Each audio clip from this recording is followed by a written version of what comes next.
Հայաստան դաշինքը նախընտրական քարոզարշավը շարունակել է Տավուշի մարզում։ Առաջին կանգառը նոյեմբերյան քաղաքում էր։ Այստեղ դաշինքի առաջնորդ Ռոբերտ Քոչարյանը ելույթի սկզբում անդրադարձավ երկրի անվտանգային հարցերին, նշեց վերջին մի քանի տարիներին այդ թեման հիմնական դիսկուրսի մաս է։ Եթե մենք ուզում ենք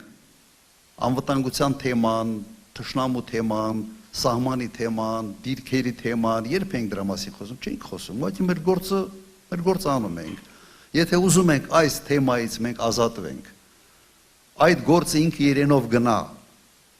բայց մենք դրանից չխոսանք, մենք ուրիշ բաներից խոսանք, ուրեմն պետք է հունիսի 7-ին կատարել ճիշտ որոշում։ Ճանապարհը իսկապես սա է։ Անդրադառնալով պետական կառավարման համակարգին Քոչարյանը ընդգծեց, եթե իրենք գան իշխանության, ոչինչ զրոյական կետից չեն սկսի եւ չեն պատժի պետծառայողներին ու քաղծառայողներին։ Հանգիստ եղեք եւ հանգիստ պետք է լինեն քաղծառայողները, պետծառայողները, իրենց ղեկավարները պատժվելու են անկասկած, բայց քաղծառայության համակարգը ընդհանրապես ծառայողները ոստիկանության համակարգում լիքը մարդիկ կան, որ նորմալ աշխատանք են անում, հանցավորության դեմ են պայքարում։ Ուրեմն եւս մեկ անգամ մենք զորայական կետից սկսող չենք։ Ես փոխարինեցի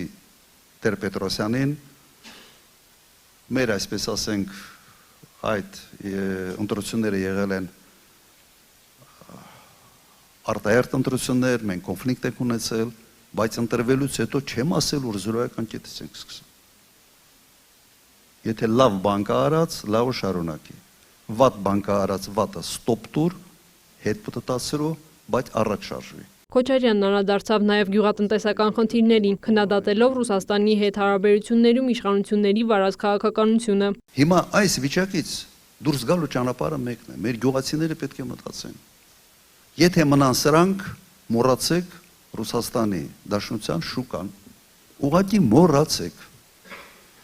Եվ իդեպ ես դրա մասին մոտ 3-4 ամիսած զգուշացնում եմ, ասում եմ, այս քայլը մի արեք, այս քայլը մի արեք, Զելենսկին գործ չունի Հայաստան, մի թշնամացեք, քո ռազմավարական դաշնակցի հետ դու թշնամանում ես անհասկանալի նպատակներով, թե ինչի համար չեմ հասկանում։ Զգուշացրել ենք, իրենք էլ ինչ են անում, եթե ես մի բան եմ ասում, ասենց ասում, Ռոբերտ Քոչարյանը ինչ ասում, հակառակը պիտի անեն։ Նոյեմբերյանում բնակիչների հարցերին պատասխանելիս Քոչարյանը խոսեց նաև տարածաշրջանային զարգացման ծրագրերի մասին, ընդգծելով, որ անհրաժեշտ է խթանել մարզերի համաչափ զարգացումը եւ վերականգնել գյուղատնտեսության ոլորտի պետական աջակցությունը։ Հարցին, թե Հայաստան դաշինքը ընտրություններում հաջողության հասնելու եւ իշխանություն ունենալու դեպքում շարունակելու է արդյոք սահմանամերձ եւ առանձին բնակավայրերում տուն կառուցելու համար 16 միլիոնի չափով պետական աջակցության ծրագիրը, Քոչարյանը դրական արձագանքեց։ Անպայման շարունակվելու է, ավելին ասեմ, այնինչ Երևանում է կատարվում շինարարությամբ, ինքը լավ տեղ չի տանելու, որովհետև այդ մասնավոր հատվածը կենտրոնացել է Երևանում։ Եվ այդ տեմպերով շինարարությունը ուղղակի ինքը ոնց որ դատարկի նաև շրջանները։ Պետության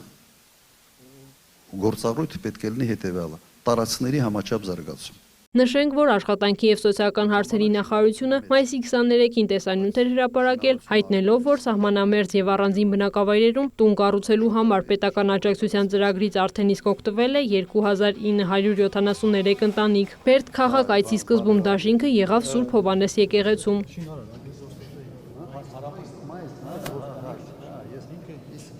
Արտաքին քաղաքականության անդրադառնալով դաշինքի առաջնորդն ընդգծեց, որ Հայաստանը պետք է հավասարակշռված հարաբերություններ պահպանի տարբեր գործընկերների հետ։ Մեր հարցը հետևյալի մեջ է. լավ լինենք բոլորի հետ։ Եվրոպայի հետ հարաբերությունների կառուցումը չպիտի լինի Ռուսաստանի հետ թշնամանալու հաշվին կամ շնորհիվ։ Միացյալ Նահանգների հետ հարաբերությունները չպետք է նշանակի Ռուսաստանի հետ թշնամանալը։ Հասկանու՞ք, մեր խնդիրը սա է, ոչ թե կամ, մենք ասում ենք եւ,